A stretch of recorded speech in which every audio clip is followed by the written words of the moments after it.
Welcome, students. I am Nancy Southerland. I'm eager to begin the discussion of consumer behavior. Our textbook is Solomon's Consumer Behavior.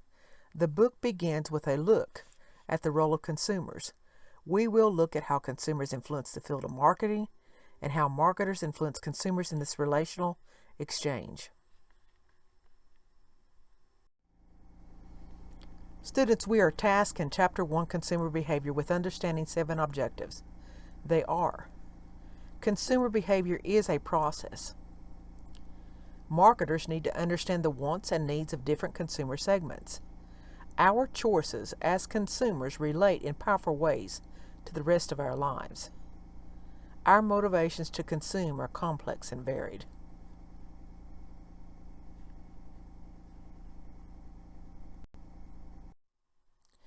Further, we are tasked with understanding that technology and culture create a new always-on consumer. Many different types of specialists study consumer behavior. There are differing perspectives regarding how and what we should understand about consumer behavior. Let us now examine Learning Objective 1. Consumer behavior is a process. In the earlier stages of development, researchers referred to the field as buyer behavior. Marketers now require that consumer behavior is an ongoing process, not merely what happens at one point in the transaction cycle. We call the transaction of value between two or more an exchange. This exchange is definitely an integral part of marketing, but consumer behavior recognizes that the entire consumption process is relevant for marketers. This expanded view of consumer behavior embraces much more than the study of what and why we buy. It also focuses on how marketers influence consumers and how consumers use the services and products marketers sell. In this photo, a motel in Dubai promotes responsible behavior by asking the consumer to sacrifice some consumption of alcohol so that the reality is not altered. This is an excellent example of how consumer behavior can be affected by marketing. I want us to now develop a working definition of consumer behavior. Thus, consumer behavior is the study of the processes involved when individuals or groups select, purchase, use, or dispose of products, services, ideas, or experiences to satisfy needs and desires. This slide outlines stages in the consumption process. Please note Figure 1.1 in the textbook. We call the person who identifies a need or a desire, makes a purchase, and then disposes of the product as a consumer. The purchaser or user might be the same person or not. You can see in the slide that there are 3 key stages: pre-purchase, purchase, and post-purchase. Marketers need an understanding of all these 3 stages in order to be able to satisfy needs and wants. Students, it is no surprise to you that all of us are consumers. Thus, I want us to do a reflection exercise. Let us ponder these questions. Grab a piece of paper and make notes. How do you decide that you need a product? What about a purchase makes it pleasant or stressful for you? When using the product, what determines if the experience is pleasant? This slide outlines Learning Objective 2. Marketers have to understand the wants and needs of different consumer segments. Marketers must understand the various consumer segments they are targeting in order to meet the segment's needs. In the ad shown, the woman is fed up with bad financial news. Bianco adjusted its message strategy to address the concerns of its audience. Many dimensions are relevant for understanding consumer needs and wants. Usage, whether heavy or light, can help to focus marketers' energies. In addition, there are many demographic variables that can help in understanding groups of consumers. Students, consumers must be segmented, and consumers are segmented according to demographics. Thus, demographics are statistics that measure observable aspects of a population. Some of the most common demographic measures are age, gender, family structure, social class, race or ethnicity, and geography. Even lifestyles can be useful to marketers in that consumers may share demographic characteristics but have very different lifestyles. Marketers try to understand their customers and develop lifelong relationships. Marketers who follow this approach are said to follow the philosophy of relationship marketing. Marketers may also utilize database marketing in order to track consumer buying habits. A particular consumer segment is rednecks. Redneck Bank is a real bank and targets by social classes. Generally, people who belong to the same social class are approximately equal in terms of their income and social standing in the community. This bank boastfully and successfully targets rednecks as a consumer segment. Please see redneck.bank.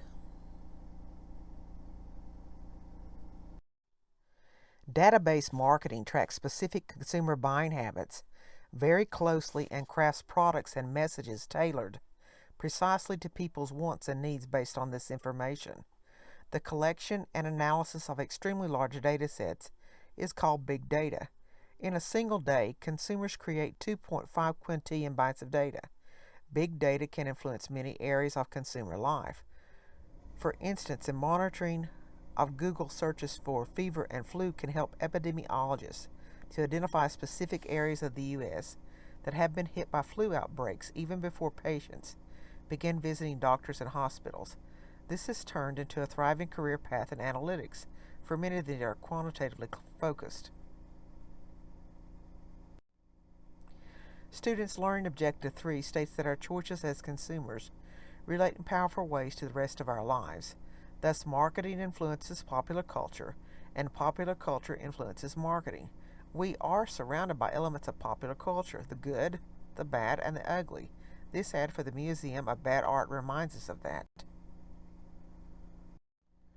Many people don't realize the extent to which marketers influence popular culture. Whether we are talking about music, movies, sports, or entertainment, these forms of popular culture both influence and are influenced by marketing. As humans, we are definitely in the know that we have relationships with people, yet we find that consumers may develop relationships with brands over time. The slide lists some of the types of relationships we may see between consumers and their brands. Self-concept attachment means that the product helps to establish the user's identity. This was one of our early points in this chapter. Nostalgic attachment means the product serves as a link to the consumer's past. Interdependence means that the product is part of the user's daily diet. Love means that the product elicits emotional bonds of warmth, passion, or other strong emotions. Students, I want us to do a reflection exercise and meditate upon your relationship with brands. What kind of relationship do you have with your car? Do these feelings correspond to the types of relationships consumers may develop with products? How do these relationships affect your behavior?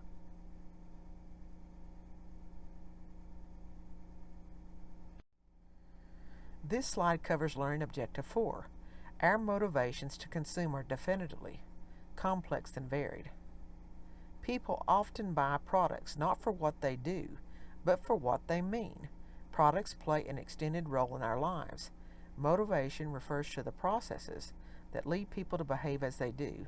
It occurs when a need is aroused that the consumer wishes to satisfy. Consumers can be described or classified according to many different needs. Three of the most commonly discussed needs include need for affiliation, power, and uniqueness. This further corroborates that our motivations to consume are complex and varied. Need for affiliation is relevant to products for people and groups. Need for power relates to our desire to have a mastery over our own environment and surroundings. Need for uniqueness relates to our desire to be distinctive. Do these needs explain some of your own purchases? I am sure many of you recall this well-known pyramid.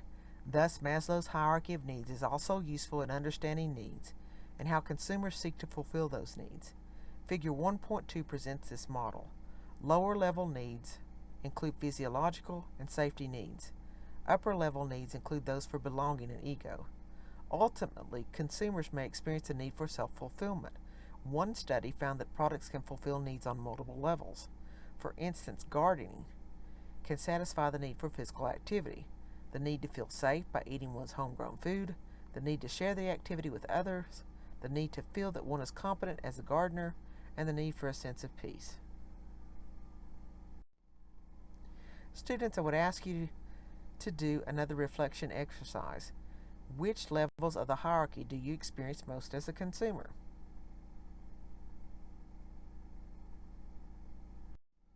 Students' Learning Objective 5 states technology and culture creates a new always-on consumer. Access to the internet is incredibly influential for consumer behavior. It changes who you may interact with, the information you can find, the choices you see as available, and the time and energy you spend dealing with various decisions.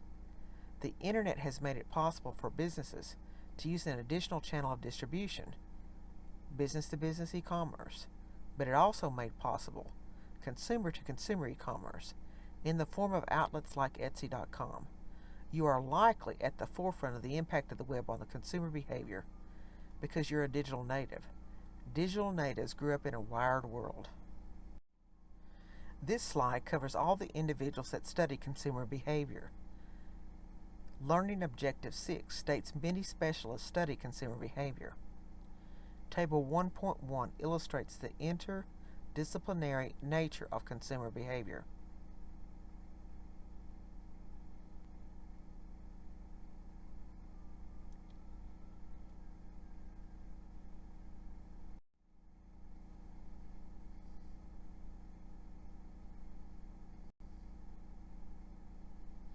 This figure provides a glimpse at some of the disciplines working in the field and at the level at which each tackles research issues. The field closer to the top of the pyramid concentrate on individual behavior. This is the micro-consumer behavior focus. Those toward the base are more interested in aggregate activities that occur among large groups of people. This is the macro-consumer behavior focus. Students, it's time for a reflection exercise. I'm asking you to pick two of the disciplines shown in Figure 1.3. How would these approaches to the same marketing issue differ?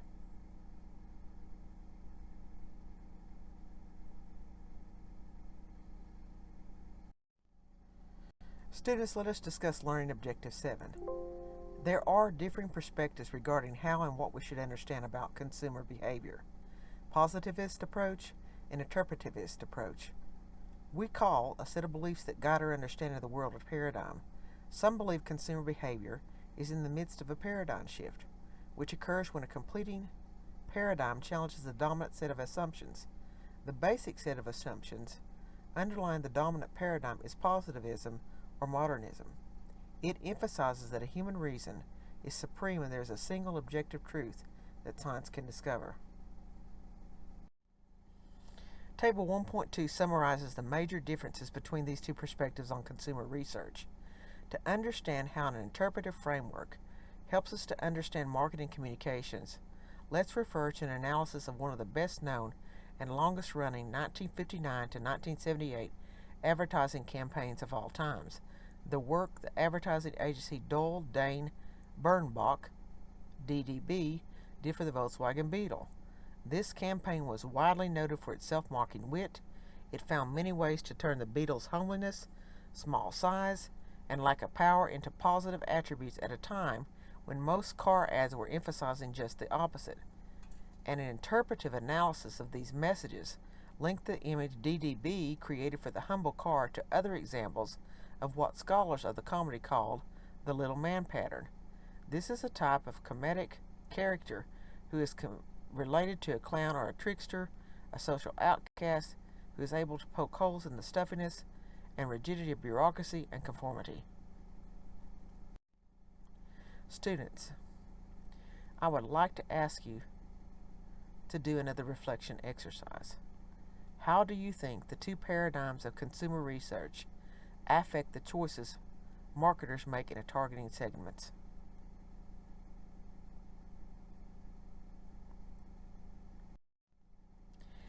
Consumer behavior is a process. Marketers need to understand the wants and needs of different consumer segments. Our choices as consumers relate in powerful ways to the rest of our lives and our motivations to consume are complex and varied. Technology and culture create a new, always-on consumer. Many different types of specialists study consumer behavior. There are differing perspectives regarding how and what we should understand about consumer behavior. I am eager for you to be enrolled in consumer behavior and trust that you've grown exponentially in contact knowledge. I am Nancy Southerland.